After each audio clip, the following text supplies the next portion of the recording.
खबर है मैं खुश आमदेद, मेरे साथ आरमीद भट्टी साहब, ताहिर मलिक साहब और मैं हूं सईद काजी। नाज़रीन, कोरोना का मैंने से एक दफ़ा फिर सर उठा रहा है और ख़ास तौर पर कराची हमें बहुत ज़्यादा हिट होता नज़र आ रहा है। क्या दोबारा से अब इस पर भी एक मौजूद है इख्तलाफ राय, लॉकडाउन हो ना हो। अवल तो कर ही नहीं सकते हम लॉकडाउन, जिस तरह का हमारा इंफ्रास्ट्रक्चर, और फिर ज़ाहिर है लोग डेली वेजर्स हैं, यहाँ पर नौकरियाँ देना सरकार का तो काम नहीं, तो फिर लोग किधर जाएंगे।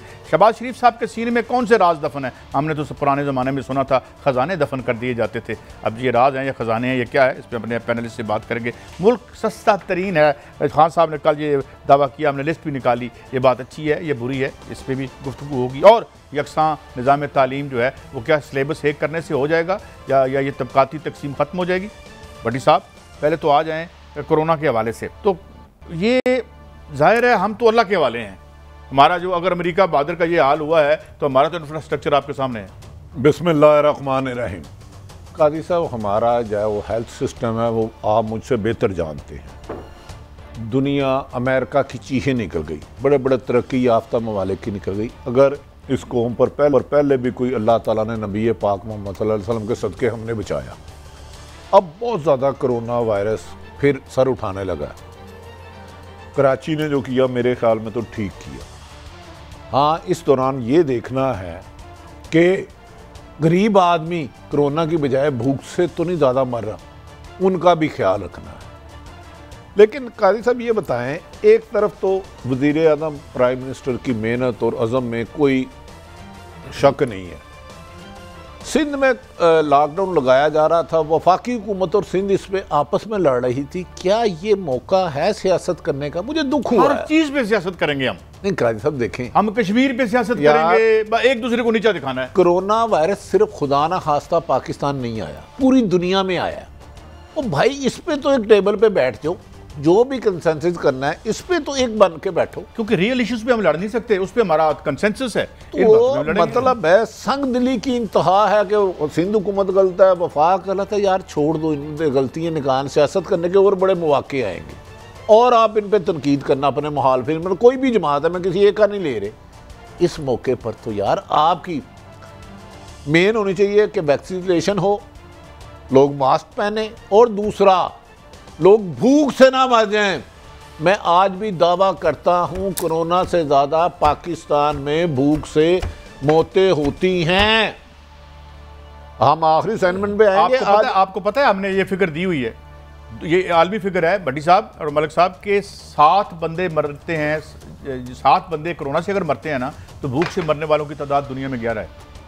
मैं पाकिस्तान पे जो वज़ीर आज़म साहब ने एक फरमाया ना सस्ता तरीन मुल्क है, मैं सस्ते तरीन मुल्क का आज पोस्टमार्टम करूँगा कि किस तरह ये लफ्ज़ कह के गरीबों के ज़ख्मों पे नमक छिड़का गया है।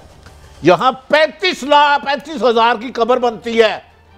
पिछले हफ्ते 35,000 रुपए की मैं ये खुदा की कसम, एक खातून की तदफीन नहीं हो सकी। उन्होंने कहा इतने पैसे लग रहे हैं।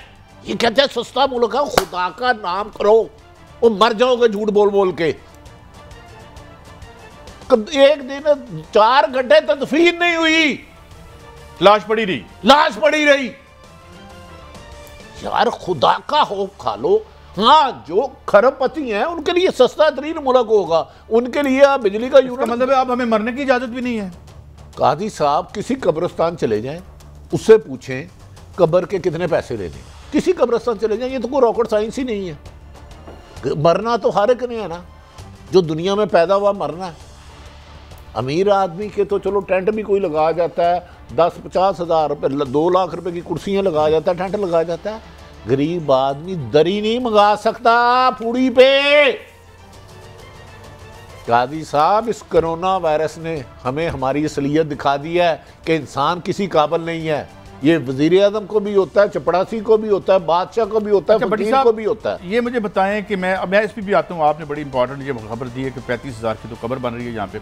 अच्छा, अब ये नई पाबंदियाँ हैं मलिक साहब, आप बताएं। मार्केटें 8 बजे तक खोलने की इजाज़त है, आपस में 50% हाजिरी होगी और 2 रोज़ कारोबार बंद रहेंगे। तो ये आप समझते हैं कि this is enough to prevent disaster? और मुहर्रम भी आने वाला है। देखिए मैं तो एक्सपर्ट नहीं हूँ, मगर एक कॉमन सेंस की बात है। सारा कोरोना का मकसद लोग कम से कम इंटरेक्ट करें, एक वक्त में कम से कम लोग जो है ना एक दूसरे से मिले, ज़्यादा। अगर आप 10 बजे तक खुली रखते हैं दुकान, में मिसाल लेता हूँ, मैंने ये शर्ट ख़रीदनी है, मैं 9 बजे भी जा सकता हूँ, 10 बजे भी जा सकता हूँ। अब मेरे पे प्रेशर है कि मैंने हर सूरत 8 से पहले जाना है, तो उसका मतलब है कि जब दुकान खुलेगी उसमें ज़्यादा लोग आएंगे, बिजनेस में ज़्यादा इकट्ठे होंगे। ये इरेशनल, इसका मेरे ख्याल में आप टाइम बढ़ा दें, आप 10 की बजाय कि जी 12 बजे तक खुला रखें, ताकि जितना टाइम आप लोगों को देंगे उसमें कम लोग उसमें आएंगे। फिर आप इस तरह काम करें जिस तरह आप टाइम अपोजिट कर दें, जिस तरह स्कूल भी खोल लेते हैं, बिजनेस भी खोल लेते हैं, दफ्तर भी खोल लेते हैं, सारी सोसाइटी को आप खोल लेते हैं। आप कहते नहीं जी नहीं, सुबह के टाइम सिर्फ स्कूल खुलेंगे ताकि वो माँ बाप वो बच्चे बाहर आए जो उन्होंने स्कूल जाना है। बिजनेस हम 2 के बाद शुरू करेंगे। मैं सिर्फ गुजारिश ये कर रहा हूँ कि आप इस तरह का सिस्टम रखें कि मिनिमम लोग, कम से कम लोग बाहर निकले। नंबर 1 एक और जो बड़ी जरूरी है जो आपने जिक्र किया, देखें जब रियासत बोलती है या हुकूमत बोलती है वो दूरअंदेशी के साथ बोलती है। आपने मुझे बताया कि ये काम जो हमने किया है 3 अगस्त से हमने किया 31 अगस्त तक। आपको पता है इसमें मुहर्रम के 10 दिन आ रहे हैं। मुहर्रम में 9वीं और 10वीं मुहर्रम में बाज़ औक़ात 5 से 10 लाख लोग इकट्ठे हो जाते हैं लाहौर कराची जैसे शहर में। कोई SOP, कोई फार्मूला कि आपने किस तरह हमें को गाइडलाइन ही दे दें कि हम मुहर्रम में किस तरह लोग इकट्ठे होंगे, नामो निशान ही नहीं। चलें भट्टी साहब, मैं एक आखिरी सवाल आपसे मलक साहब, मुहर्रम पे तो वो बंदी नहीं लग सकती। ये आज मेरी नोट नहीं भट्टी साहब, मैं उसके बाद नहीं कह रहा। 9वीं और 10वीं के जुलूस की नहीं, आप तो जिस इलाके से रहे हैं आपने तो देखा कितने लोग इकट्ठे होते हैं। इस्लामपुरा में पाकिस्तान का सबसे बड़ा, कितना फासला होता है 2 बंदों के दरमियान, कंधे के साथ कंधा टकरा रहा होता है मेरे भाई। अल्लाह भला करे। साहब आखिरी बात, डायरेक्शन कोई पहले 24 करोड़ या 22 करोड़ डोजें तो मंगा लें। डोजें आपके पास है नहीं, कितनी डोजें? नहीं कादी साहब, डोजे लगाने वालों के साथ जो हो रहा है वो आपको पता है। आप भी ना गरीब की बात नहीं करते। नहीं, आप अपनी अपनी कहानी सुना। ये नाहिर हुकूमत, ये सेहत का सेक्रेटरी सेहत ने तबाह कर दिया मौजूदा मोहतरमा ने। काजी साहब परसों जहाज से 3 लोग उतरे हैं, कल सॉरी, कि उन्होंने कहा जी हमने वैक्सीन लगाई है, अपडेट ही नहीं किया हुआ। हजारों नहीं लाखों लोग हैं जो दोनों डोज लगा चुके हैं, वो अपडेट ही नहीं है। और वो आगे जाहिर है आपको उसका इतराज ही नहीं है। ऑफलोड कर देंगे आपको ऑफलोड नहीं कर देंगे। आज 5000 से ज्यादा लोग एहतजाज कर रहे थे। वो हेल्थ डिपार्टमेंट से फोन करो, वो कहते हैं जी सिस्टम पे बड़ा लोड है। मैंने कहा कहां से सिस्टम में लोड है? ये हजारों लाखों लोग मान गए हैं जो डोज लगवा चुके हैं। वजीर आजम इस पर बहुत मेहनत कर रहे हैं, NOC बहुत मेहनत कर रही है, लेकिन असद उमर साहब खुदारा सेक्रेटरी हेल्थ को लाहौर पंजाब में फोन करें कि लाखों लोगों का अपडेट नहीं किया उन्होंने सिस्टम। छोटा सा है ना, मेरे घर में एक दोस्त का फोन आ गया, उसने हमने इकट्ठी वैक्सीनेशन लगवाई थी। उसने कहा ये डेट्स की बातें हैं। मैंने कहा मसला क्या है? वो साहब कहने लगे यार मेरा सर्टिफिकेट नहीं मिला, मैंने दोनों डोज लगवा ली हैं। अच्छा, मेरे कुछ मेहमान आए थे, आप बिल्कुल कसम खा रहा हूँ आपके सामने, जब उन्होंने सुना, हर बंदे ने कहा, उसने कहा जी हमने पहली जो वैक्सीनेशन लगवाई है, दूसरी लगवाने की, उन्होंने कहा आपकी तो पहली नहीं हुई है। अब वो हमारी तरह इतने पढ़े लिखे लोग नहीं, उनको नहीं पता कि ये चाइनीज कौन सी है, फलानी कौन सी है। हजारों लोग पागल हो गए। ये बड़ा अहम इशू है। देखें, लाखों, एक तरफ आपने फिजाई सफर पे पाबंदी लगा दी, अच्छी बात है, हमारी हिफाजत के लिए की। आप कह रहे हैं सरकारी ID कार्ड सैलरी मिलेगी, सैलरी मिलेगी। दूसरी तरफ मैंने सायरा मोहतरमा खातून है कोई सेक्रेटरी हेल्थ, मैंने उन्हें फ़ोन किया, मैं क्या मैडम GNN में हजारों लोग फ़ोन कर रहे हैं जिन्होंने लगवा ली है वैक्सीन, लेकिन उनको अपडेट नहीं है। वो कह रहे हैं नहीं जीरो से लगाओ, तो कहती है प्रेशर बड़ा कंप्यूटर में। मैं क्या कंप्यूटर पे क्या अपडेट ही नहीं हुआ? अच्छा, ये प्रेशर है। काई सच बताए ना आपके साथ क्या हो रहा है? आपकी होगी ना वैक्सीनेशन? मेरी सिंगल, कितने मैसेज आपको सिंगल मेरी सिंगल डोज थी। साइनो, क्या था नाम उसका? साइनोवैक्स शायद कुछ, साइनोकैन। तो उसमें दूसरी तो लगनी नहीं, मगर मुझे दूसरी के लिए बार बार बुला रहे हैं। आपको इसका मतलब है अपडेट सिस्टम नहीं किया। ये नलायक ब्यूरो कुछ नलायक, इससे पहले भी तो अच्छा निजाम चल रहा था ना, शुरू में बड़ा अच्छा था। मैं इमरान खान साहब और वजीर आला पंजाब उस्मान बुज़दार साहब आपसे गुजारिश करता हूँ, ये बड़ा संगीन मामला, लोग लाखों के तौर पे रुसवा हो रहे हैं और 500-500 बंदे की लाइन है और वो आगे जाके कहते हैं आपका हमारे पास रिकॉर्ड ही नहीं। बट साहब मैं थोड़ी सी माजरत चाहूँगा की। वजीर आला पंजाब ने आज क्या कि हम लोग बेहतियाती कर रहे हैं। मैं अपनी आंखों से देख आया हूँ, वैक्सीनेशन सेंटर में लाइनें लगी होती हैं, कोई फासला नहीं होता, किसी ने मास्क नहीं लगाया। अगर हुकूमत वैक्सीनेशन सेंटर में ये चीज़ें मैनेज नहीं करेगी तो फिर कोरोना नहीं। कादी साहब पहले सिर्फ एक सेकंड, इससे पहले हमने वैक्सीनेशन सेंटर की तारीफ की, हमने कहा आज से 4-5 महीने उसी वक्त आया। ये नलायक अफसर जो लगा देते हैं ना, नहल अफसर सिफारशी, ये अदारों को डबो देते हैं। किसी अफसर को तबाह करना ना, महल अफसर को तैनात कर दो, एक और भी बात में करप्ट अफसर को तैनात कर दो। आपका आईजी पंजाब इस वक्त वो है जिसे एक ईमानदार हिस्ट्री के डीआईजी कैप्टन शुएब ने कहा ये इंसानी समझ में मुलव्वस है, रिपोर्ट तैयार कीजिए बकौल उस रिपोर्ट के। तो इसके साथ आप क्या लोगों को सूलते दें। अच्छा, आगे बढ़ते हैं भट्टी साहब, अभी अगली स्टोरी पे जाना है, इस पे जो है बाद में बात करेंगे मजीद। लेकिन शहबाज शरीफ साहब का इंटरव्यू बड़ा आज हुआ और वो कहते हैं हमारी हिकमत अमली ठीक होती तो हम जो है अब चौथी दफ़ा उन्होंने प्राइम मिनिस्टर ये उन्होंने खबर दी है या हमें धमकी दी है।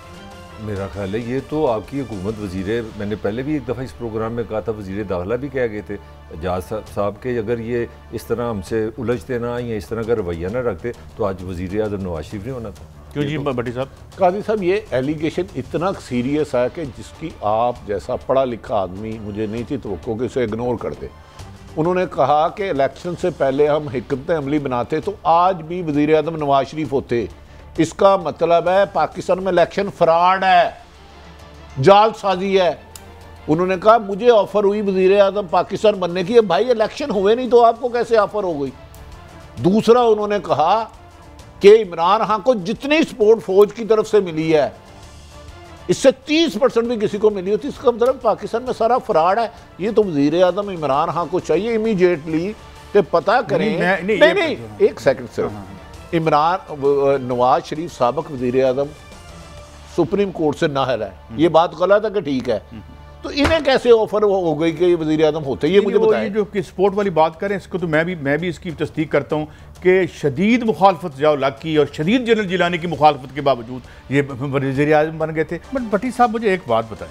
काजी साहब 2 मिनट दे दें, आज बोलना नहीं। वो कह रहे हैं सारी दुनिया राज जानती है। आप जानते हैं नवाज शरीफ शहबाज शरीफ सबको किसने ऑफर की थी कि वज़ीर आज़म आप बन जाओ? मेरे ख्याल परवेज़ मुशर्रफ की तरफ इशारा कर रहे हैं ना। नहीं, उन्होंने कहा कि 18 में तो परवेज़ मुशर्रफ नहीं था मेरे मोहतरम, उन्होंने कहा नवाज शरीफ होते। और दूसरी बात, इन्होंने कहा कि इमरान खान को जितनी सपोर्ट हासिल आज है फौज ने दी है, साफ जो इन्होंने कहा है, तो अगर दी है तो बड़े अफसोसनाक बात है।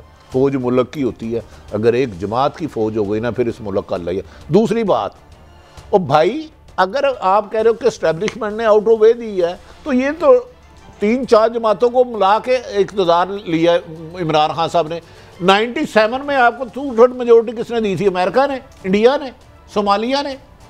अगर इमरान खान को मान लिया कि फौज की 70% जितनी फेवर है, काजी साहब सुने, तो फिर फौज कैसी हिमायत है कि वो अकेले हुकूमत नहीं बना सकते, उन्होंने तो इत्तेहादी जमात बनाए हैं, तो इनको 97 में किसकी हिमायत है? भट्टी साहब के मुझे तो डूब के मर जाना चाहिए अगर मैं ये कहूँ कि फौज मुझे जो है, तो आप तो मान गए हैं कि आप इस मुल्क के रियल लीडर नहीं थे, आपको गाड़ के बनाया गया और हमारे ऊपर मुसल्लत किया गया। ये कन्फेशन है। अच्छा, इकबाल जुर्म है। मेरा आपसे सवाल है, वो एक तो उन्होंने कहा इसका मतलब है इस मुल्क में इलेक्शन फ्रॉड है, वज़ीर आज़म पाकिस्तान को चाहिए कि वैसे फकान अब्बासी साहब तो कह चुके हैं, सुप्रीम जुडिशल काउंसिल के 5 जज से मान बनाए, ये हमारे वोट को गाली है कि इलेक्शन हुए नहीं सुन लें। वो कह रहे हैं कि जितनी फौज की हमायत नवाज इमरान खान को है इससे 30% भी किसी को नहीं। तो ये अक्सरियत से जमात नहीं आ सकी इक़्तिदार में, आपको पता है MQ में लाई, तो 97 में इनको किसकी हिमायत थी कि 2/3 मेजोरिटी इनकी आ गई, इनको किसने फेवर किया? जो इन्होंने कहा ना कि मुझे जनरल मुशर्रफ से ऑफर हुई थी, तो उसमें भट्टी साहब क्योंकि विटनेस है इसलिए मैं ऑन रिकॉर्ड बताने लगा हूँ। जनरल हुसैन मेहदी साहब से हमारा प्यार मोहब्बत था, ये चीज़ उन्होंने इनके सामने हमें बताई थी कि जनरल अपना मुशर्रफ के दौर में शहबाज शरीफ को ये ऑफ़र थी कि आप का भाई जा रहा है सऊदी अरब, आप वज़ीर आज़म बनना चाहते तो आप हमारे साथ आ जाएं, और बकौल जनरल मेहदी के शहबाज शरीफ ने रिफ्यूज़ किया था।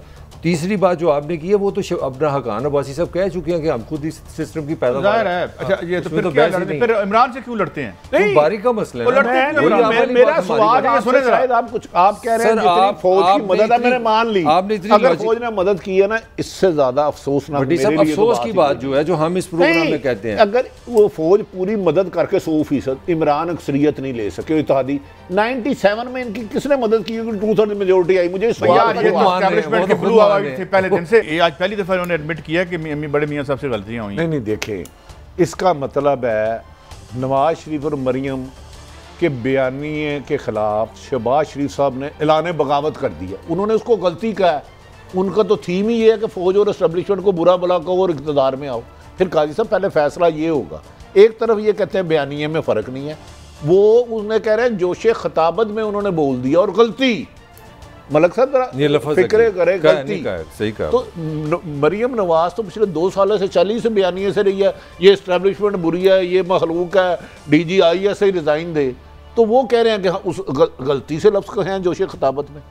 पहले तो हमें ये क्लियर करे ना, फैक्ट्स है क्या, हमें अंधेरे में आप फेंकते जा रहे हैं। मैं आपको एक छोटी सी खबर भी दे दूं, ये जो इन्होंने बात बिल्कुल दुरुस्त की है। इस वक्त मुस्लिम लीग नून के जो कुछ अहम बड़े लीडर हैं वो मियाँ साहब पे उन्होंने प्रेशर रखा हुआ है कि या तो आप पाकिस्तान आ जाएं और पार्टी को आप बराह रास्त संभालें। ये जो मरीम शहबाज का जो बयानी की लड़ाई है, ये हमें इलेक्शन से फारिग कर देगी। मैं आपको खबर क्या देने लगा, खबर ये है कि यहाँ पुराना ज़माना वापस ले आएँ जिसमें मरीम खामोश हो जाए, उसका ट्विटर खामोश हो जाए। और प्रपोजल ये है कि 1 साल मरीम ना बोलेगी, ना जलसा करेगी, ना ट्विटर पे जाएगी। और नवाज शरीफ पे ये प्रेशर इस वक्त है। और मेरा हाल आपने अगर शहबाज साहब की बात सुनी है तो उसमें ये मैसेज भी नजर। मलिक साहब मुझे एक बात बताएं, यहाँ कोई भी रोटी को चोटी नहीं कहता। मरीम साहब खामोश हो जाएं तो क्या उनका मेटामॉर्फोसिस हो जाएगा? उनकी अंदर की एक इतना बड़ा बदलाव आ जाएगा कि उनका सारा बयानी उलट हो जाएगा। और एस्टैब्लिशमेंट इतनी भोली है कि वो कहेगी आप नेक हो गए अब आ जाएं। एक काटा है ना तो मैं कह देना। अच्छा। और काटा इसलिए है कि उन्होंने खुद बनाया था, खुद डिसमेंटल कर दिया। और इसमें अब तो माफी तलाफी हो जाती है ना। नजीर चौहान की नहीं होगी, बड़ी सब लोग काजी साहब एक मिनट, नजीर चौहान की माफी तलाफी नहीं होगी। पहले तो शहजाद अकबर ने कहा था ये तो कानून टूटा है, मेरा तो ताल्लुक नहीं, मेरी तो इज्जत होनी चाहिए। अब सुलह हो गई है इस सोसाइटी में। भाई कानून टूटा इस मुल्क में, ये पाकिस्तान टूट गया, पंजाब मशरकी पंजाब अलग हुआ भाई, ये कौन सी बातें कर रहे हो? ये मैं कह रहा हूँ ना, सब बातें कर रहे हो। मेरी बात सुने, बताऊं मरियम साहब पे हमने दस्तक नहीं दी, कानून है कहाँ जिसने टूटना है? ये तो शहनशाह अकबर ना होता। अच्छा, तो मैं देखता कि नदीर चौहान पे कैसे पर्चा होता है। 3 दिन आप 3 केस करते हैं। हम स्टोरी पे रहते हैं। मलिक साहब जी जी, आप कैंपेन करें कश्मीर, आज़ाद कश्मीर में, और आप यानी मकबूजा कश्मीर और पाकिस्तान के कश्मीर को एक साबित करने की कोशिश करें। जहां 3 आदमियों पे एक फौजी खड़ा है, वहां पे पॉपुलर मूवमेंट चल रही है, वहां आप आके ये बताएं कि पाकिस्तान के कश्मीर और मकबूजा कश्मीर में कोई फर्क नहीं है, और फिर माफी तलाफी करके हम एस्टेब्लिशमेंट में आ जाएंगे। यार कहाँ से पानी पीते हैं यार? मलक साहब इससे पहले आप जो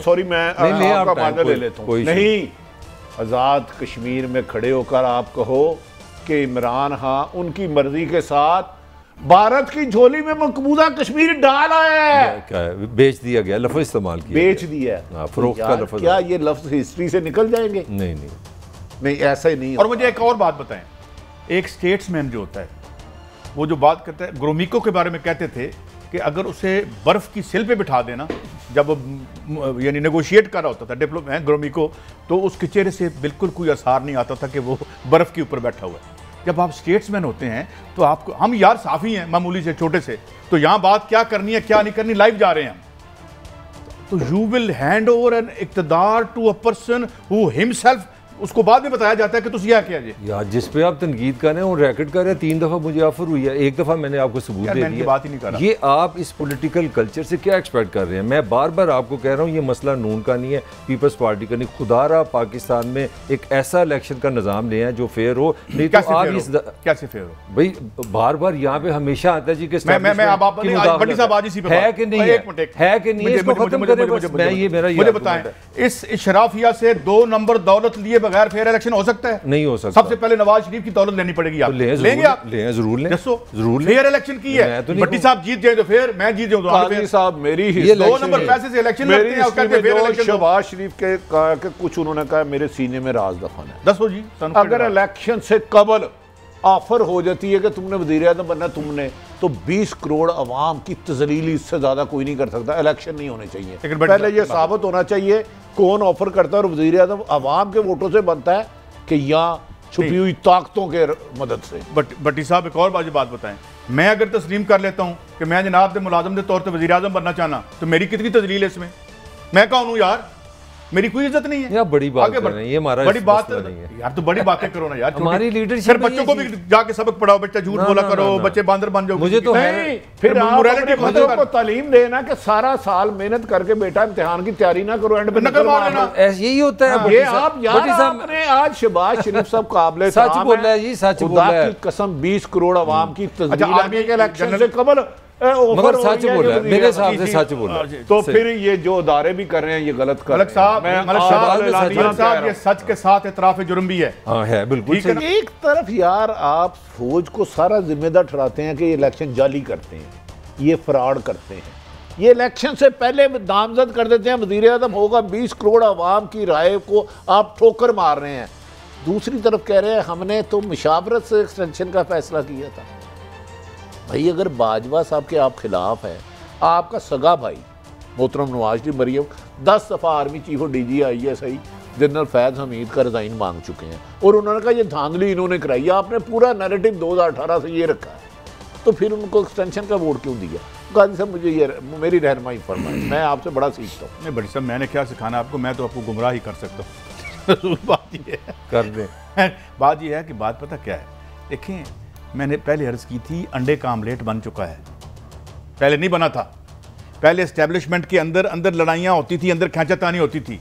इनकी जो हमारशिया है, ये जो इनके ट्रेजिक फ्लॉ है, ये उस लड़ाई को बाहर लेके आ गए हैं और पाकिस्तान की जो स्ट्रेटजिक पोजीशंस हैं उन्होंने आके अटैक कर दिया है। इसी तरह जैसे भारत हम पे अटैक करता है, रा करती है या अफगानिस्तान की इंटेलिजेंस करती है, ये जाके उधर खड़े हो गए हैं। अब कहते हैं एस्टेब्लिशमेंट को पावर में ले आए। हालांकि इनके सामने अल्ताफ हुसैन की है एग्जांपल सामने, इनको पता है कि हिस्ट्री एक बात है ना, मैं ना तो कोई एस्टेब्लिशमेंट नाई धोई है और पाक साफ है, ना कोई और है, लेकिन सवाल ये है कि एक रियलिटी है, अमेरिका में एस्टेब्लिशमेंट नहीं होती और जो बाइडेन एस्टेब्लिशमेंट से लड़के आया है, उनका नुमाइंदा था और दूसरा भी उन्हीं का था। कैसा अदब एहतराम से एस्टेब्लिशमेंट होती है, उनका रोल भी है और हमसे ज़्यादा फौज होना ज़रूरी है, लेकिन इलेक्शन जिताना या फ्रॉड कराना ये किसी सरकारी इदारे का नहीं कराना, और जो करते हैं गलत करते हैं, उसके खिलाफ है। मैं इसका और सुने इस फ्रॉड का क्या नतीजा निकला, जालसाजी कराने वाला, जालसाजी करने वाले से ज्यादा मुजरिम। भट्टी साहब 1985 की जालसाजी इतना जहरीला जो उसका जहर बना है सारी रियासत के अंदर फैला दी है, जो आपने 1985 में जो 2 नंबर इलेक्शन 85 का कराया था, आज उसी को भुगत रहे हो आपने जिंदा जाओ। अब आगे ले जाना है, माजी की गलतियों से खत्म करके आगे बढ़ना है। सुन लें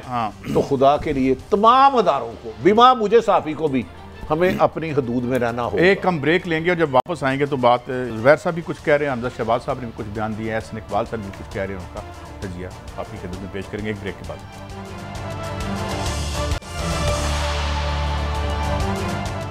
वेलकम बैक। अच्छा, जो हमजा शहबाज साहब का जो रोल नहीं नज़र आया हमें इलेक्शन में, ये तो और कुछ कह रहे हैं, वो कुछ और कह रहे हैं। मोहम्मद ज़ुबैर साहब ने 100% ठीक कहा। काजी साहब, पाकिस्तान में इलेक्शन आम आदमी तो लड़ नहीं सकता, इसके लिए 10-12 करोड़ चाहिए और हल्के की पॉलिटिशियन हमजा नवाज से बेहतर कोई नहीं जानता। और मैं आपको खबर देता जाऊं, ये तो PTI को खुद मुस्लिम लीग नून ने, हमजा शहबाज से बेहतर कोई नहीं जानता, खुद मुस्लिम लीग नून मुबारक दे चुकी है सियालकोट की। अगर हमजा शहबाज 3 दिन पहले उस इलाके में कैंपेन चलाते तो उसका नतीजा मुख्तलिफ होता। ये मैं आपको दावा कर रहा हूँ, दावा, अपना 10-12 इलेक्शन जितने मैंने कवर किए, ये मैं उसका आपको नतीजा बता रहा हूँ। ये मेरी ख्वाहिश नहीं है, खुदा ना खास्ता।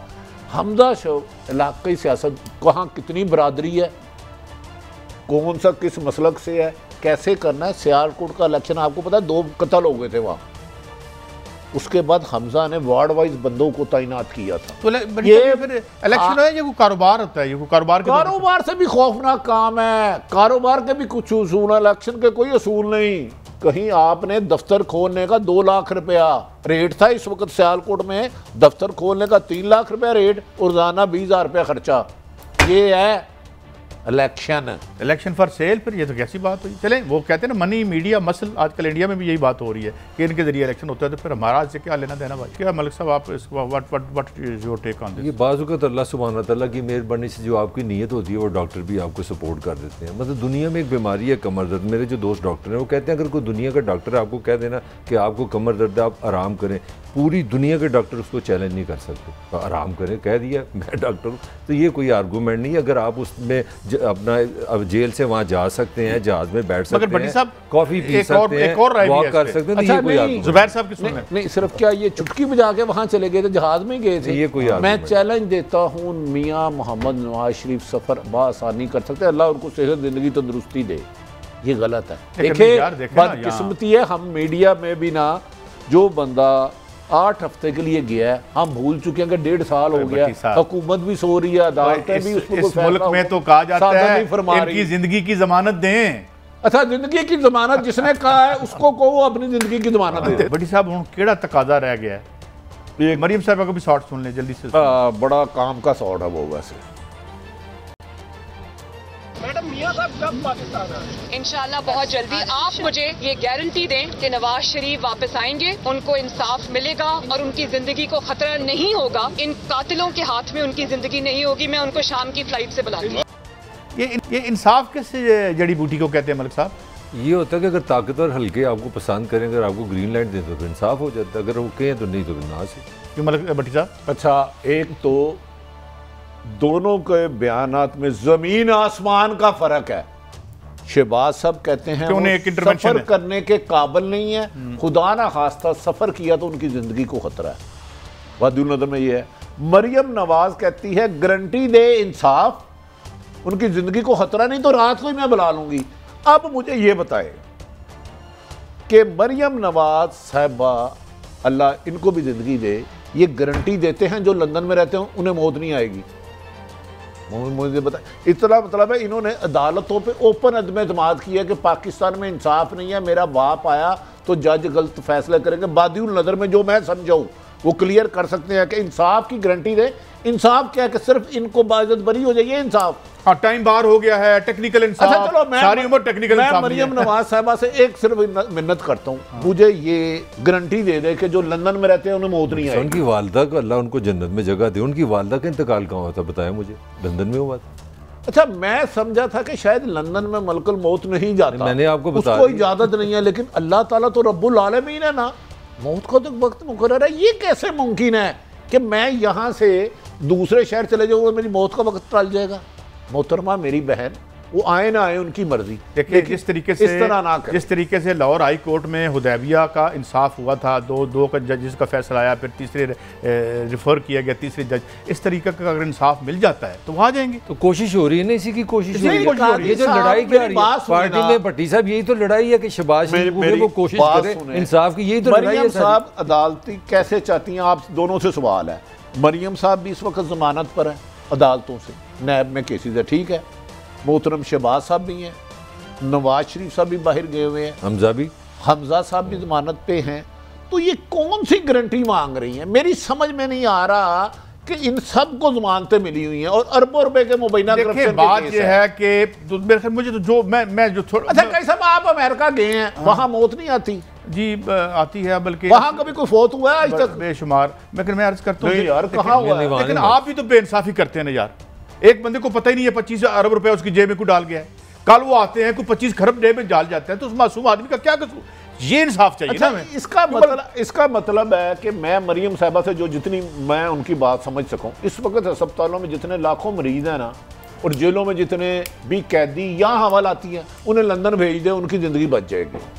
मैं तो मरियम की गुफ्तगू से बात आपकी जो बात है, FIA ने आज अदालत से कहा कि अपना शहबाज शरीफ की ना अदालत और साथ हमजा दोनों की जमानत मंसूख करें, उन्होंने एप्लीकेशन दी। अच्छा मलिक साहब ये बताएं, ये जो 25 अरब वाला केस है, ये बताएं, ये तो किस हस्ती ने भट्टी साहब आपके मेरे सामने कहा था, इसमें बच ही नहीं सकते, लेकिन ये भी बचणगे। अच्छा ये बताएं कि सोशल मीडिया की खबरें वैसे सही भी होती हैं और गलत भी होती हैं, जिस तरह हमारी खबरें सही और गलत होती हैं। मियाँ साहब संजीदगी से गौर कर रहे हैं वापस आने के हवाले से, आपके पास है खबर? नहीं, ऐसा कोई खबर नहीं है, सोशल मीडिया की खबर है। ये चलते रहते हैं ट्रेंड जी, हर 6 महीने में अगर आप देखेंगे आपको। मैंने आपको जो असल खबर दी है वो वही है। वो खबर यही है कि नवाज पे प्रेशर ये है कि 1 साल के लिए शहबाज शरीफ को देंगे, वो इंसाफ के लिए ताकतवर हल्कों से बात करें, इसके लिए मरियम को खामोश कर दें। ये खबर है, मैं आपको बता रहा हूँ, बाकी चलती है। मैं आपको एक बात बता दूँ मलिक साहब, आप तो पता नहीं, ये इस वक्त मैं खुल के बात कर रहा हूँ, PMLN और पाकिस्तानी इस्टेब्लिशमेंट को एग्जिस्ट नहीं कर सकते। वो कैसे जी? वो एग्जिस्ट नहीं कर सकते, मैं आपको बता रहा हूँ। तो 30 साल जो लव अफेयर है वो कैसे होता है? वो छोड़ें, लव अफेयर तलाका नहीं होनी है मलिक साहब, तो दोबारा शादियां भी इस तलाक में हलाला नहीं होता। अच्छा काजी साहब, मैं आपने थोड़ा सा मुझे पुश किया, वरना मैं बता देता। शहबाज शरीफ से पिछले हफ्ते किससे हम तरीन ताकतवर तरीन का राब्ता हुआ ना फोने हमें, क्योंकि साफत इतनी आज़ाद है कि आज मैं देख रहा था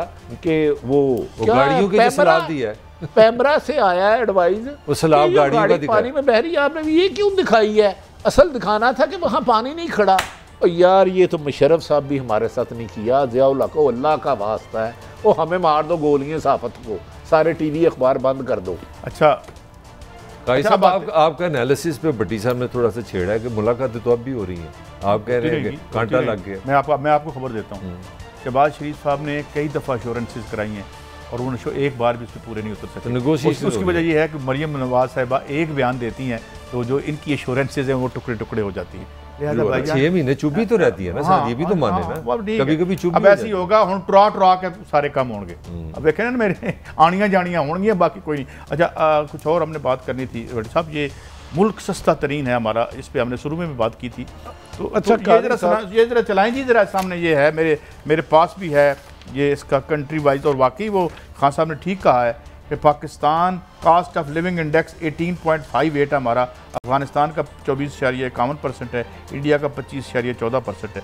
और ये क्या है जी, ये हमने ये कहाँ से लिया है, कोई ये हमने सोशल मीडिया से उठाया? कहाँ? नहीं, ये वेबसाइट है। ये है क्या most expensive countries in the world to live in 2020, ये कोई है जो दुनिया में इस तरह की तहकीक और रिसर्च करते हैं जी। इसमें काई साहब जो समझने वाली तकलीफ के बाद है ना, वो अपना इमरान खान साहब भी लगता है वो बड़े जादूगर हो गए, वो पॉलिटिशियन हो गया। सस्ता तरीन होने का मतलब है कि पूरी दुनिया में सबसे कम जो कैपेसिटी टू बाय है, जो क़ुव्वत ख़रीद पाकिस्तान ने की है, ये इससे मुराद है सस्ता तरीन। अगर आप स्विट्ज़रलैंड से आएंगे तो आपकी जेब में पैसे होंगे, भट्टी साहब पाकिस्तानी है, तो मेरे लिए ये दुनिया का सस्ता तरीन मुल्क है। आप अगर डॉलर लेकर अमेरिका से आएंगे तो उस डॉलर से जो अमेरिका में मुझे चीज़ मिलेगी उससे पाकिस्तान में सस्ती तरीन होगी। मैं पाकिस्तान का थोड़ा सा आपको डाटा दे दूँ, ये प्राइस पैरिटी, मगर नहीं ये सस्ता, ये इंसल्टिंग है, ये किसी मुल्क के लिए इंसल्टिंग, क्योंकि इसी फर्म ने, इसी इदारे ने बताया कि दुनिया में सबसे महंगा मुल्क कौन सा है, स्विट्ज़रलैंड। उसकी वजह वहाँ पे जो बाइंग कैपेसिटी है सबसे ज़्यादा है,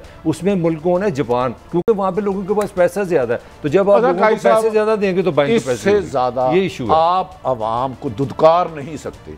हाँ, जो खरबपति हैं उनके लिए सस्ता मुल्क है। मैं कल से स्टोरी पे लगा हूँ और मैं लाहौर के 10 बैकवर्ड एरिया में गया हूँ, अगर कोई गया होगा तो बड़े खुश लोग होंगे गरीब यहाँ पे, मैं बताने लगा मुल्क है। 10 रुपए की रोटी एक मजदूर 3 रोटियां खाता, ठीक। 60 रुपए की दाल और सब्जी, ये छोटे मेरे जैसे गरीब आदमी जो खाते हैं। 270 रुपए की 3 टाइम का वो खाना खाए, इसमें चाय नहीं है, चाय 35 रुपए का कप है। 270 रुपए पर डे लगता है। अगर एक मजदूर है, उसके 3 बच्चे हैं, 3 बच्चे हैं, एक बीवी है, वो उसके लिए खुदकशी है, खुदकशी। और यार कुछ लोग जो यहाँ, मेरा ख्याल है प्राइम मिनिस्टर ने चंद खानदानी रईस 1% लोगों के लिए किया है, जो 1000 रुपये का लीटर पेट्रोल भी हो जाए तो अफोर्ड कर सकते हैं, जो 5000 रुपये का यूनिट भी हो जाए अफोर्ड कर सकता है।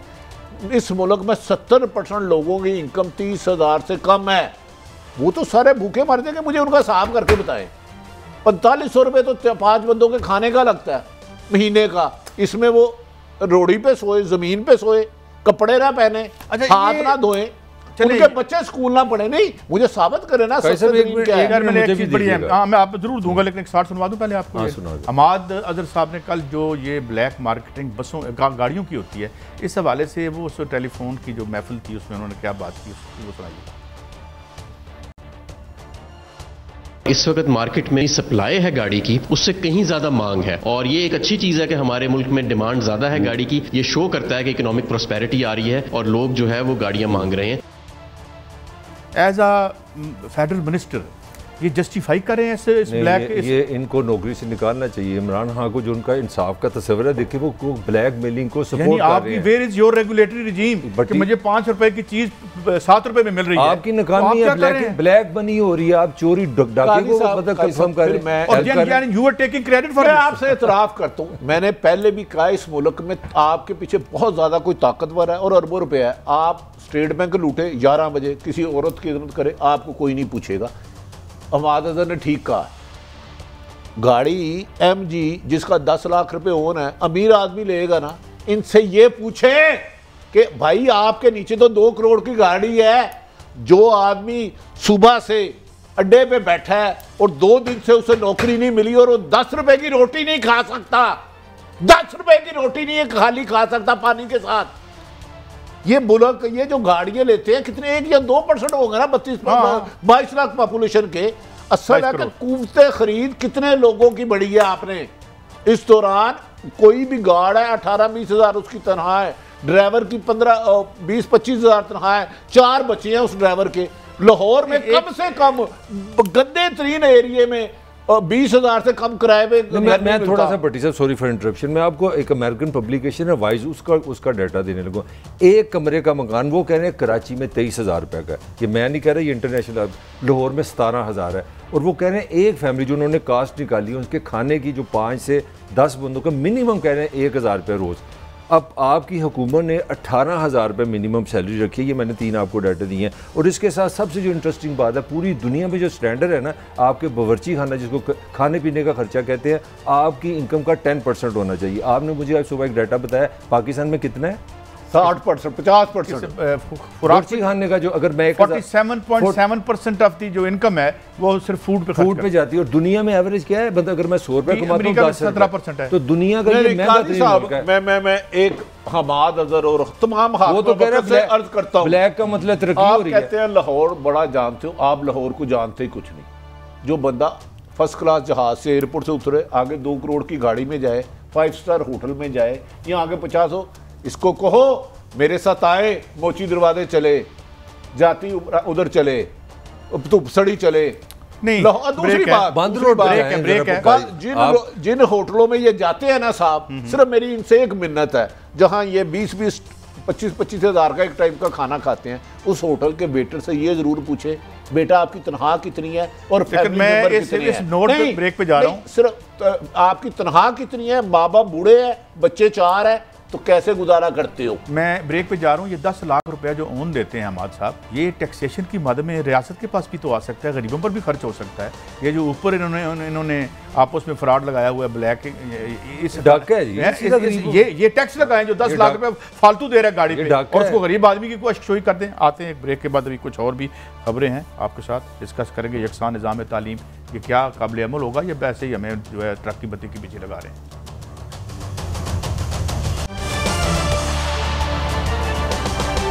वेलकम बैक नाज़रीन, हमारे साथ सूबाई वज़ीर तालीम जनाब मुराद राज साहब हैं। Thank you very much for your time Murad साहब। हजूर, मैं ये चाहूँगा कि आप थोड़ा सा पहले हमें बता दें कि यकसान निज़ाम तालीम कैसे कर रहे हैं आप इसको, क्योंकि जो इसको ख़ास तौर पर जो तबकाती निज़ाम तालीम है, इसको क्या हम ख़त्म कर पाएंगे इस मैयर से जो आप ले रहे हैं? देखें जी, मैं आपको ये बताऊं कि हम ये पहला स्टेप है कि जो कभी इस मुल्क में लिया नहीं गया, क्योंकि माफियाज ने हमेशा चीजों को रोक के रखा और पिछली हुकूमतों ने सिर्फ माफियाज बनाए थे, जो कि हर डिपार्टमेंट में भी हैं, हर फील्ड के अंदर हैं। सो ये पहली दफा एक स्टेप लिया गया। और मैं आपको ये बताऊं कि 40 से ज्यादा बंदों की ये कमेटी बनी थी आज से 2-2.5 साल पहले ही है, जिसमें प्राइवेट सेक्टर भी था, सिविल सोसाइटी भी थी, उलमा भी थे, सब लोग इन्वॉल्व थे, ताकि हम नहीं चाहते थे कभी किसी को ऐसे लगे कि हमने जी वन साइडेड डिसीजन ले लिया। उसके बाद हमने पंजाब में 3 दफा प्राइवेट सेक्टर के लोगों को इस साल बुलाया और हमने कहा जी कि ये चीज हम करने जा रहे हैं, ये किताबें हैं, ये है, आपको कोई चाहिए, एक करिकुलम बनाया जो एक फ्रेमवर्क होता है। लोग समझ रहे थे कि हम कह रहे हैं हमारी किताबें पढ़ें, बिल्कुल भी नहीं। हम कहते हैं जी आप अपनी किताब लेकर आए जो कि करिकुलम के फ्रेमवर्क के अंदर हो। करिकुलम क्या मतलब है? एक सर्कल बना दिया, इस सर्कल के अंदर ये किताब रहे, आपकी जौन सी मर्जी किताब हो, मगर वो रहेगी उस सर्कल के अंदर ही, ताकि सबकी तालीम का निजाम एक जैसा हो, ताकि सब एक किस्म की तालीम हासिल कर सकें। आप उसमें 10 चीजें और अपनी बुक में ऐड कर सकते हैं जो आप समझते हैं इससे भी बेहतर होंगी, मगर रहना उस सर्कल के अंदर सबको पड़ेगा। मुराद साहब, गुजारिश ये है कि क्या ये हम अपनी जिंदगी में देख सकेंगे कि एक अरबपति का बच्चा भी वही सिलेबस पढ़ रहा है जो रेडी बार का बेटा पढ़ रहा है, एक आम मजदूर का पढ़ रहा है? भट्टी साहब, आप कल जाके देख सकते हैं, क्योंकि कल ये आज इम्प्लीमेंट हो गया है पब्लिक स्कूल में भी, जहां आपके बच्चे पढ़ते हैं, जहां मेरे बच्चे पढ़ते हैं, जहां अरबपति के बच्चे पढ़ते हैं, जहां पे ड्राइवर के बच्चे पढ़ते हैं, सब स्कूलों में प्री-5 से लेके क्लास 5 तक ये इम्प्लीमेंट हो गया है। अच्छा मुराद साहब, ये बीच बता दे, ये प्राइवेट माफिया ये स्कूलों की गालबन फीस 45-45 हज़ार है, आपके लिए रुकावटें तो आई होंगी, मुश्किलात तो बहुत ज्यादा आई होंगी, सच सच? आपको पता है भट्टी साहब कि ये जो है ये एक माइनॉरिटी है इस मुल्क के अंदर। ये 5% लोग हैं, मुझे ख्याल रखना है 95% का, 5% का नहीं। सो मेरी रिस्पॉन्सिबिलिटी जो है ना वो 100% है, मगर मैं 5% पे फोकस नहीं करूंगा, मैं 95%। अच्छा मुराद साहब, मैं आपकी बात से इंस्पायर होकर सवाल पूछ रहा हूँ। मैं जिस स्कूल में पढ़ा था वो गवर्नमेंट हाई स्कूल चकवाल था और उसमें मैंने कोई फीस नहीं दी थी। अब उसको आप प्राइवेटाइज कर दिया, शहबाज शरीफ साहब ने शुरू किया था, आपने कर दिया। अब वहाँ 3000 रुपया फीस है। तो आप तो और 3-3.5 करोड़ बच्चे स्कूलों से बाहर हैं, जो कि वायोलेशन है आर्टिकल 25A की। इसको आप कैसे टैकल कर रहे हैं? कोई मंसूबा है आपका? सर ये बिल्कुल गलत नंबर है। 3 करोड़ जो आपने दिया है, ये बाहर से एनजीओ आती हैं इस मुल्क के, वो आपके नंबर बढ़ाती जाती हैं। वो नंबर जब बढ़ाती हैं, कितने हैं, कितने लोग हैं आपके ख्याल में? सर मेरे ख्याल से जो हमारे पास अंदाजा नंबर आ रहा है वो 50 लाख का पंजाब के अंदर आ रहा है। ठीक है जी, 50 लाख का नंबर है हमारे पास। ये जो 2-2 करोड़ 3-3 करोड़ ये एनजीओ आके आपको जान के गलत नंबर देती है ताकि उनको और तो उनको बैन करें, हमें मिसगाइड कर रही हैं। अच्छा राज साहब, मैं सवाल करना जो पहले तो मुझे आज ये पता लगा कि 50 लाख बहुत थोड़ी तादाद है। चलें ये तो बड़ी अच्छी बात होगी, 50 लाख बच्चे स्कूलों में नहीं, आप समझ रहे हैं बड़े थोड़े हैं। मगर मेरा जो असल आपसे सवाल वो ये है कि बड़ा अच्छा किया आपने यकसा निज़ाम में तालीम लिया, मेरा आपको सलूट, मेरा आपको सलाम इमरान खान को, इस पार्टी को। मगर मेरी अकल कह रही है कि जब तक यकसा कल्चर ना हो जहाँ आपने तालीम हासिल करनी, अगर मैं गरीब का बेटा हूँ, अगर मैं यकसा निज़ाम पढ़ूंगा, ये आपने अच्छा काम किया, तो क्या एक जगह मारें पड़ रही हैं, असातिज़ा की ट्रेनिंग नहीं है, ज़ुबान का इशू है? पंजाब में ऐसे स्कूल हैं, मैं आपको बता सकता हूँ, जहाँ पे बाथरूम सही नहीं है। तो इसके बारे में भी कोई हमारा प्लान है कि हम इवेंचुअली अपने हर बच्चे को एक यकसा कल्चर भी दें? सर देखिए मैं आपको बताता हूँ कि सबसे पहले टीचर्स के लिए हमने क्या किया। सिंगल नेशनल करिकुलम के ऊपर हमने प्राइवेट सेक्टर से टीचर्स को फ्री ट्रेन किया है। पहली दफा आज तक गवर्नमेंट ने कभी उनको हाथ नहीं लगाया था प्राइवेट स्कूल टीचर्स को, हमने फ्री ट्रेनिंग दी। इसके बाद जो मैं नया स्टेप लेकर आया कि हमने मास्टर ट्रेनर जो हैं 50% प्राइवेट सेक्टर से लिए। मैं चाह रहा हूं कि एक कंपटीशन की फिजा बने ताकि हम उनसे सीखें और वो हमसे सीखें जो हमारी सीखें। जब तक ये एक मिक्स हमने बनाया जो कि बड़ा जबरदस्त मिक्स बना, वो इस पर ट्रेनिंग कर रहा है। आप सोच नहीं सकते कि प्राइवेट सेक्टर के जो ट्रेनर्स आए उन्होंने कहा जी वाकई में आपने बड़ी अच्छी किताबें बनाई, हम नहीं समझ रहे थे कि आप इतनी अच्छी किताबें बनाएंगे, आपने वाकई में बड़ी अच्छी किताबें बनाई हैं, मगर इनमें कुछ थोड़े बहुत चेंजेस हैं। मैंने कहा जी ये देखिए किताबें अपडेट होती रहेंगी, ये वो टाइम अब खत्म हो गए कि हम एक किताब बनाएं और कहें 10 साल ये किताब चलती रहेगी, बिल्कुल भी नहीं। हर साल किताबें अपडेट होंगी इंशाल्लाह। अच्छा मुराद साहब, जैसे आपने फरमाया तो यकीनन आप ये जो 50,000 है इन बच्चों के लिए भी यकीनन हुकूमत कोशिशें कर रही होगी कि आम बच्चे आपको बताता स्कूल में जाए। 50 लाख तो हमने क्या किया भट्टी साहब, देखें ये अगर आप मुझे 2 मिनट देंगे मैं आपको इसका हल हमने निकाल भी दिया और आज वो चीज शुरू हुई है। सारी दुनिया में भट्टी साहब स्कूल की बिल्डिंग्स जो है सुबह दोपहर शाम इस्तेमाल होती हैं, ठीक है जी, सारी दुनिया में। हम 2 बजे ताला लगा देते हैं, कहते हैं कि नहीं इसके बाद नहीं इस्तेमाल करना। मैंने जितने प्राइमरी 7,000 से ज्यादा प्राइमरी स्कूल आज से वो दोपहर को इंसाफ आफ्टरनून स्कूल प्रोग्राम में खोले हैं कि 5वीं के बाद 6ठी 7वीं 8वीं वही दोपहर को पढ़ाई जाएगी। क्यों पढ़ाई जाएगी? क्योंकि प्राइमरी स्कूल कहीं एलिमेंट्री स्कूल कहीं करीब नहीं, 6ठी 7वीं 8वीं 5वीं में बच्चा ड्रॉप आउट हो जाता था, 6ठी करीब नहीं थी बिल्डिंग कहीं या स्कूल, तो वो वापस स्कूल नहीं आता था। मैंने उसी को दोपहर को एलिमेंट्री स्कूल बना दिया। जो टीचर सुबह जाता था शाम को ट्यूशन पढ़ाने, हमने कहा कि हम आपको पैसे देते हैं, आप यहीं पे पढ़ाएं हमारे बच्चों को। तो आप सोचे 7,000 स्कूल, नून लीग ने 10 साल के अंदर 1200 स्कूल अपग्रेड किए, मैंने 3 साल के अंदर 8,500 स्कूल अपग्रेड करके एलिमेंट्री बना दिए। तो इसलिए देखें ये सिर्फ होता है आपने यूटिलाइज किस तरह करना है। अगर मैं नून लीग के प्रोग्राम पे जाता ना तो मुझे 290 अरब रुपया खर्च करना पड़ता, 290 अरब, मैं दोबारा बता रहा हूँ, और ये वाला प्रोग्राम जो है 27 अरब में पूरा हो जाएगा। अच्छा राज साहब, एक छोटा सा कंसर्न है, मैं हो सकता है गलत हूँ, कुछ तनकीद हो रही है कि ये जो निज़ाम तालीम यकसा बना है इसमें अकलीतों के लिए हमने स्पेस नहीं रखी। इज़ दैट राइट कि जो अकलीतें हैं उनके लिए कोई सिस्टम है? प्लीज़ ज़रा वजाहत कर दीजिएगा इसका। बिल्कुल सर, मैं वजाहत कर देता हूँ। देखिए जब भी पीरियड होता है ना इस्लामियात का या इस तरह का, तो जो उसके अंदर होते हैं ना दूसरे रिलीजन के बच्चे, उनके लिए एथिक्स का पीरियड होता है। देखिए उनको हम कभी भी अपना इस्लामियात का पीरियड या इस तरह की चीजें उन पे फोर्स नहीं करते। एथिक्स का पीरियड होता है जिसमें एक सेपरेट क्लास होती है, सेपरेट टीचर होता है, उधर वो क्लास अटेंड करते हैं। और जो बात कर रहे हैं ना कि जी वो इसके अंदर, मैं कह रहा हूँ हमारे पास आए, हमें बताएं, 2.5 साल से इसके ऊपर काम हो रहा है, क्यों नहीं अभी तक कोई आया? 6 महीने हो गए किताबें बने। मुराद राज साहब बहुत बहुत शुक्रिया, और मैं दुआ है हमारी कि आप इन तमाम जो गोल्स हैं उनमें कामयाब हो जाएं। माजी में बड़ी मायूसी हुई, अल्लाह आपको कामयाब करे। बड़ी साहब ये सिचुएशन है, ये तो बड़ी अच्छी तजवीज़ है कि अगर उन्हीं बिल्डिंग्स को आप 3 दफ़ा इस्तेमाल कर लें। अब अच्छी बात है। देखें, अच्छे काम की हमारा भी काम है तारीफ करना। अगर निज़ाम तालीम एक हो गया और प्राइवेट माफिया, एजुकेशन माफिया इसमें रुकावट ना बढ़ना, बड़ी साहब आज बहुत तक अच्छी ये जो आपने जो एजुकेशन में माफिया दर आया है, जैसे आप माफिया कहते हैं, और मतलब कोई हमारा मेयार तालीमी मेयार कहाँ चला गया। यही गवर्नमेंट कॉलेज था, यहाँ कौन कौन लोग निकलते थे यहाँ से। ये इशफाक अहमद साहब कहाँ से पढ़े थे, फैज साहब कहाँ से आए थे।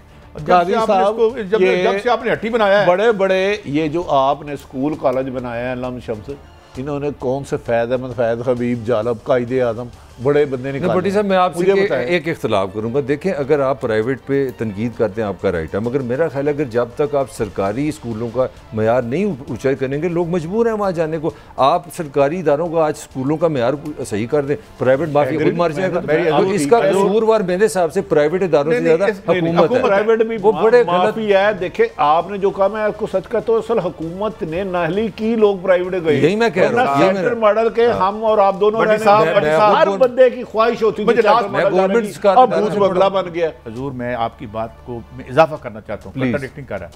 ये मिली भगत है, ये मिले हुए आपस में कि जनाब इन्होंने ठीक कर लिया तो असी क्यों पढ़ेंगे थे, ठीक है।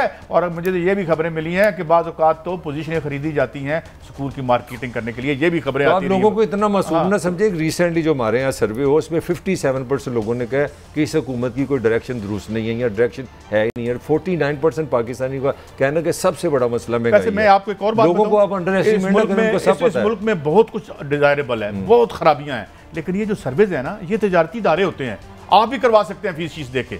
मतलब ये एक बिजनेस यानी होती है, रो रो के मर गए आप, वही कह रहे हैं। लेकिन ये जो सर्वे दुनिया में होते हैं ना, ये इसके जो रिजल्ट्स हैं डिबेटेबल होते हैं। आज का प्रोग्राम खत्म हुआ, कल फिर मिलेंगे।